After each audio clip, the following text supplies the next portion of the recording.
কয়েক বছর ধরে চট্টগ্রাম বন্দরের কাজ শেডে পড়ে থাকা এসব গাড়ির মধ্যে 100টিকে নিলামে বিক্রির চূড়ান্ত সিদ্ধান্ত নিয়ে সমস্ত প্রক্রিয়া সম্পন্ন করেছিল চট্টগ্রাম কাস্টম হাউস। কিন্তু নিলাম শুরুর ঠিক আগ মুহূর্তে অতিরিক্ত শুল্ক ও জরিমানা দিয়ে 36টি গাড়ি ছাড় করে নিয়েছেন আমদানিকারকরা।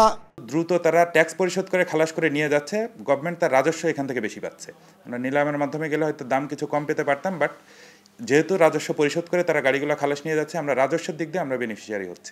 বিদেশ থেকে আমদানি করা গাড়ি ছাড় না করে চট্টগ্রাম বন্দরের কাজশেডকে আমদানিকারক প্রতিষ্ঠান শোরুম হিসেবে ব্যবহার করেন বলে অভিযোগ দীর্ঘদিনের। এক্ষেত্রে আমদানিকারক সরাসরি গাড়ি ছাড় করালে বন্দর কর্তৃপক্ষ যে রাজস্ব আদায় করার সুযোগ পায়, নিলামের ক্ষেত্রে তা পায় না।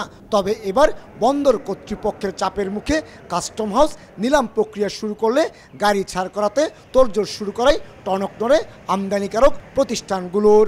প্রকৃত মালিক ডেলিভারি নেয় তখন সে আমাদেরকে স্টোর রেন্টটা দিয়ে যায়, কিন্তু যখন আরেকজন থার্ড পার্টি অকশন করে ডেলিভারি নিয়ে যায় তখন আসলে সে স্টোর রেন্ট দেয় না, সে কাস্টমসকে তার যে বিড ভ্যালু সেটা দেয়। টেন্ডার বা ই অকশন যেটা আমরা বলি, লাইভে চলে যাওয়া, সেখানে চলে গেলে তখন আর তার এটা নেওয়ার কোনো সুযোগ থাকবে না, তখন সে জরিমানা দিয়েও সেটা তার নেওয়ার সুযোগ থাকবে না। এই কারণে তখন যদি সর্বোচ্চ যে বিডার তার অনুকূলে গাড়ি বা পণ্য ছাড়করণ করতে হবে।